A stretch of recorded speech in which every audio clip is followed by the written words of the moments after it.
Buenos días, hermanos. Estamos contentos porque estamos una vez más reunidos vía internet. Un día muy especial porque hoy es Día del Padre. Así es que por eso me vine con corbata hoy, porque estamos de plácemes y pues hay que dejarnos consentir por nuestros seres queridos. Doy gracias a Dios por cada uno de mis hermanos de la escuela dominical, los que regularmente asisten a las clases, pero también pues para todos una gran felicitación por este día, porque es una bendición que el Señor nos dio, el hecho de ser padres, el hecho de poder experimentar ese gran amor que existe entre un padre y un hijo. Es una bendición realmente, porque es un amor incondicional, es un hermoso amor, ¿verdad? Cuando miramos a nuestros hijos, no importa cómo sean, su aspecto físico, su carácter, cualquiera de sus características, nosotros los amamos.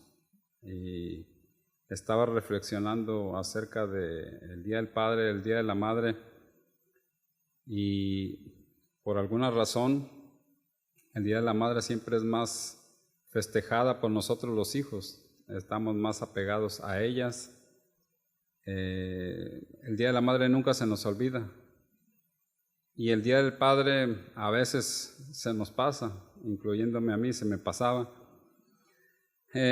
Pero no hay competencia entre el padre y la madre. Nosotros los padres nos gozamos con ver el cariño entre una madre y su hijo, y no sentimos el más mínimo de celos, de competencia, porque nuestro amor lo llena todo. Ver a nuestros hijos felices, protegidos, nos llena.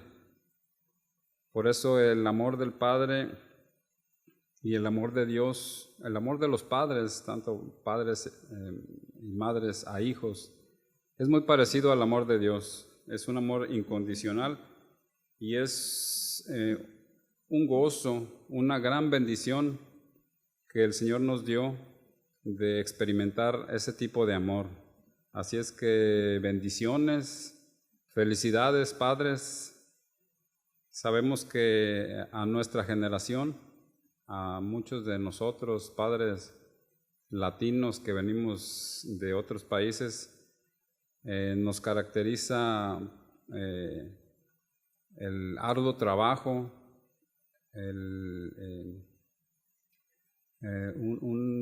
una manera de sobrevivir, de vivir un poco distinta como normalmente tuviera que haber pasado.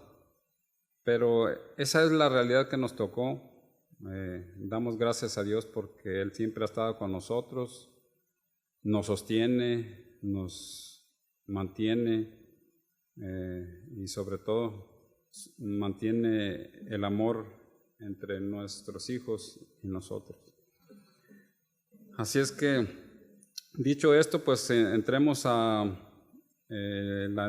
el título de nuestro gran tema, porque vamos a empezar una nueva serie de estudios que están basados allí en Primera de Pedro, dirigida a los expatriados, a los expulsados por la persecución. Así es que es una epístola universal, prácticamente dirigida a todo cristiano. Y el gran título es Viviendo con esperanza en un mundo quebrantado. ¿Qué es esperanza? Pues la esperanza es una confianza, es una realización, es lo que nosotros esperamos que va a suceder en un futuro. Cada uno de nosotros tenemos nuestras esperanzas humanas. Por ejemplo, esperamos que algún día nuestros hijos se gradúen, tenemos la esperanza de algún día comprar una casa, adquirir algo. Y ese es un motor que nos mantiene funcionando, que nos mantiene trabajando. Si nosotros queremos que nuestros hijos se gradúen, nos mantenemos trabajando, nuestra mente está activa, no pensamos en la posibilidad de retiro porque sabemos que nuestros hijos nos necesitan. Esa es una esperanza humana, pero el apóstol Pedro le escribe a la iglesia acerca de la esperanza que ellos deberían de tener en medio de un mundo quebrantado. Los cristianos de aquella época, tanto como nosotros, vivieron en un mundo quebrantado, un mundo lleno de incertidumbre, lleno de problemáticas sociales, lleno de problemáticas políticas, un sinnúmero de situaciones que les tocó vivir a los primeros cristianos. Pedro escribió esta carta allá por el año 63 después del nacimiento de Cristo, o sea, unos 30 años después de la muerte y resurrección del Señor Jesús. Habían sido perseguidos, los cristianos de aquel entonces estaban siendo perseguidos por los fariseos. Recordarán que el primer mártir de los primeros cristianos fue Esteban, a manos de los fariseos, incluyendo a Pablo, que todavía no era llamado. Entonces el apóstol Pedro les escribe a los cristianos que se habían disperso por todo el Asia Menor, por lo que ahora sería Turquía, también posiblemente lo que era Mesopotamia, que ahora en nuestra actualidad vendría siendo Siria, Irak. Por allá estaban dispersos todos los primeros cristianos que tuvieron que salir huyendo, dada la persecución. Y el apóstol Pedro les escribe para darles ánimo, para enseñarles cómo vivir con esperanza en un medio de un mundo quebrantado. Y él les dice ahí en Primera de Pedro, les recomiendo que empiecen a leer toda la epístola de Pedro, porque todas las demás sesiones van a estar basadas en esa epístola. El apóstol Pedro les empieza diciendo ahí en 1 Pedro 1, Pedro, apóstol de Jesucristo, a los expatriados de la dispersión en el Ponto, Galacia, Capadocia, Asia y Bitinia, o sea, los lugares que les acabo de mencionar, elegidos según la presciencia de Dios, o sea, elegidos según la omnisciencia de Dios. Dios ya sabía quiénes habrían de ser salvos. Eso les está diciendo el apóstol Pedro, dándoles a entender que eran especiales para Dios, que el Señor estaba bajo su cuidado, que no los desampararía. Dice, Padre, en santificación del Espíritu, para obedecer y ser rociados con la sangre de Jesucristo. Hemos sido predestinados para obedecer y para ser salvos por la sangre de nuestro Señor Jesucristo. Gracia y paz os sean multiplicadas. Pero una paz no necesariamente social, porque la paz que el apóstol Pablo les quería infundir a los hermanos era más bien una paz espiritual, porque una paz social, estaban a punto de perderla. Dice entonces que la paz sea multiplicada. Bendito el Señor y Padre de nuestro Señor Jesucristo, que según su grande misericordia nos hizo renacer para una esperanza viva, por la resurrección de Jesucristo de los muertos. ¿Quién es nuestra esperanza? Jesucristo es nuestra esperanza. En Él nosotros, los cristianos, los de antes y todos los cristianos a través de desde el primer siglo hasta nuestro siglo XXI, nuestra esperanza ha sido Jesucristo, quien resucitó de entre los muertos. Pedro les empezó a decir a los cristianos del primer siglo, quienes no tenían todavía mucho conocimiento de, por ejemplo, todo el Nuevo Testamento no lo conocían, solamente conocían el Antiguo Testamento. Y Pedro les empezó a animar, les empezó a guiar para que ellos conocieran y reafirmaran la esperanza que había en ellos. Si estuviéramos en la clase de escuela dominical en presencia de nuestros hermanos, pues cantaríamos ese corito que dice: aunque en esta vida no tengo riquezas, sé que allá en la gloria tengo una mansión, porque se hace muy evidente que es lo que el apóstol Pedro quería infundirles, animarles a los cristianos que estaban a punto de ser perseguidos ferozmente. Después de esta carta, no mucho tiempo después, el emperador Nerón persiguió duramente a los cristianos. Recordarán que mandó construir el Coliseo y ahí los metían con los gladiadores, con las fieras.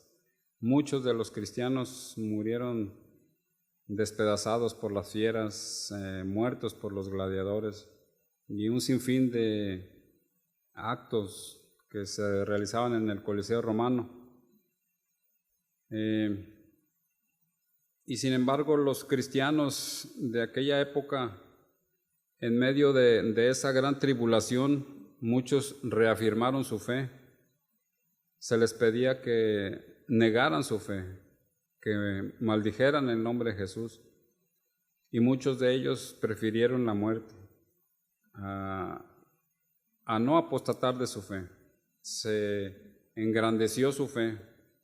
Con las tribulaciones no perdieron la esperanza que Pedro les había reafirmado, que había un lugar más allá del sol, como dice el corito, en el que el Señor Jesús nos había preparado para estar morando allá con Él. Y esas palabras, esas convicciones, aún en nuestros tiempos, a nosotros los cristianos de este tiempo, son los que nos sostienen para seguir luchando en medio de un mundo quebrantado, en medio de un mundo en el que hay, como siempre lo ha habido, diferentes opiniones de toda índole, diferentes corrientes. El mundo sin Dios es un mundo egoísta, un mundo ávido de poder, de riqueza, de fama, de tantas cosas que no son espirituales, que no vienen de Dios, y que hacen que nuestro mundo siempre esté padeciendo, que los que habitamos en el mundo siempre estemos padeciendo, que nosotros mismos seamos atacados por tentaciones, por corrientes ideológicas, Pero la fórmula para tener una visión clara y vivir sin quebrantamiento, pues es la palabra de Dios, porque ahí están plasmadas sus ideas, sus conceptos, sus principios, y debemos de escudriñarlas fuera de teorías humanas, saber separar lo que es el razonamiento humano del razonamiento de Dios. Y no es nada fácil, porque estamos inmersos en el razonamiento humano. En las escuelas crecemos con razonamiento humano, crecemos con el conocimiento de la ciencia, crecemos escuchando corrientes ideológicas, noticieros, y entonces es difícil separar el razonamiento humano de los principios divinos. Pero esa es nuestra tarea. ¿Qué debemos esperar en Jesús? Les dice Pedro, para una herencia incorruptible, incontaminada e inmarcesible, o sea, inmarchitable.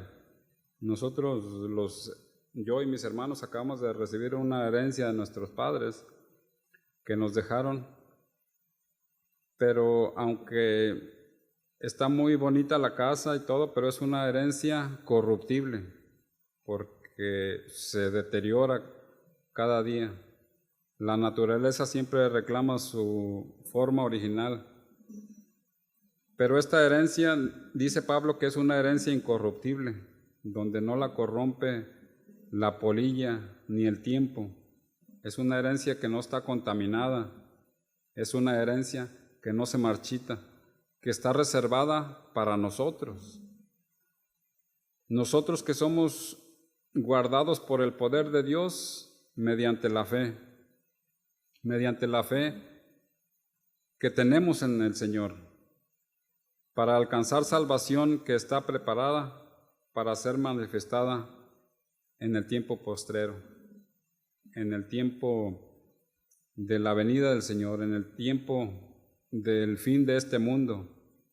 Está reservada para nosotros esa herencia incorruptible al lado de nuestro Dios, al lado de nuestros seres queridos, una herencia en donde dice que no habrá más llanto, no habrá más dolor, no habrá más tristezas, una herencia maravillosa. Eso es lo que tenemos que esperar en Jesús. Pero ¿qué debemos esperar antes de eso?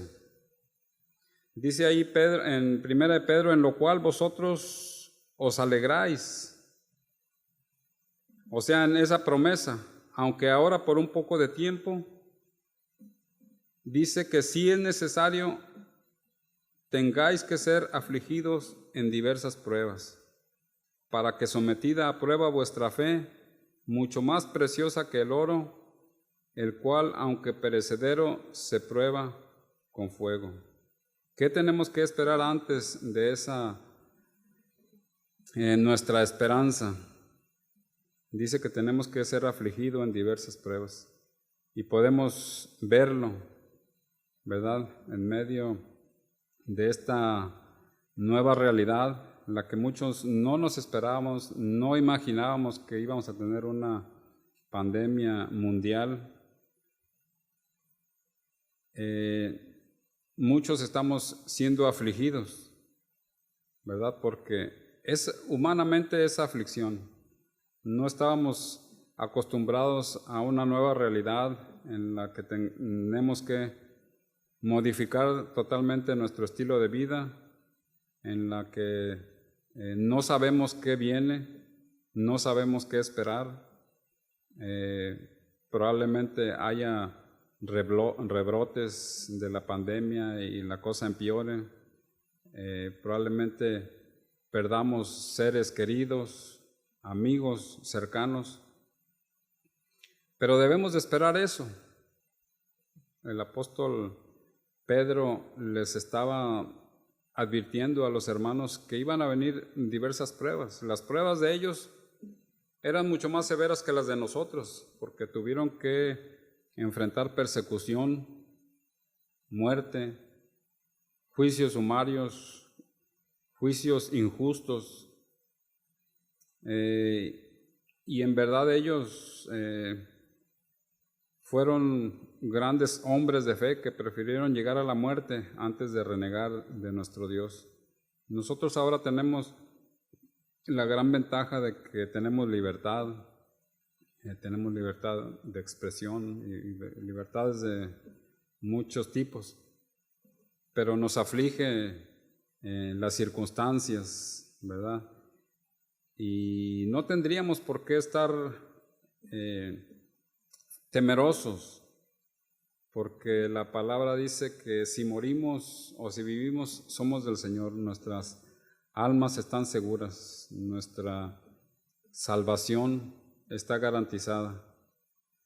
Pero seamos fuertes, esperemos en el Señor.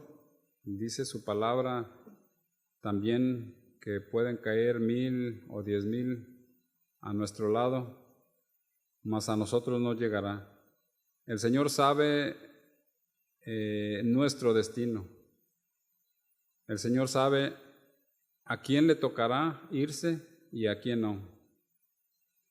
Y no debemos de tener temor, debemos de estar confiados en Él, porque nuestra vida espiritual está garantizada. Las cosas que pasen en lo terrenal, cosas muy valederas, tememos dejar a nuestros hijos solos, desamparados, pero el Señor sabe qué pasará. El Señor conoce nuestro ir y nuestro venir, Él conoce nuestro futuro y Él sabe lo que es mejor para cada uno de nosotros. Y Él sabe los destinos de la historia, Él tiene control sobre los destinos de cada país, de cada generación. Así es que a nosotros solo nos toca esperar en Él como lo hicieron nuestros hermanos antiguos y saber, estar seguros de que algún día lo que trasciende es nuestra salvación, nuestra mansión que algún día viviremos allá con el Señor. Así es que lo dejamos hoy hasta aquí nuestro estudio. Vamos a despedirnos con una oración y los invitamos para que después de esta clase de escuela dominical se queden para escuchar el servicio de predicación de esta mañana. Oremos. Bendito Padre Celestial, estamos agradecidos contigo, Señor, porque eres un Dios bondadoso, eres un Dios de amor, eres un Dios que promete, Señor, lo que cumple lo que promete, y tu promesa es que algún día nosotros estaremos contigo en las naciones celestiales, gozándonos, Señor, junto con los ángeles, con el gran número de redimidos. Y esa es nuestra esperanza, Señor, y esa es nuestra fuerza, ese es nuestro motor. Por eso nosotros caminamos seguros, Señor, porque sabemos que tenemos un fin allá en tus moradas eternas. Gracias por cada uno de mis hermanos que están aquí reunidos. Pedimos por la pronta apertura de nuestros cultos, Señor. Tú sabes los tiempos, tú conoces cada circunstancia, pero añoramos, Señor, ese tiempo en el que nos reuníamos para cantar juntos como iglesia a ti, para alabar tu nombre, para estar en armonía con nuestros hermanos. Esperamos en ti, Señor, confiados. Oramos, te lo pedimos todo en el nombre de Jesús. Amén.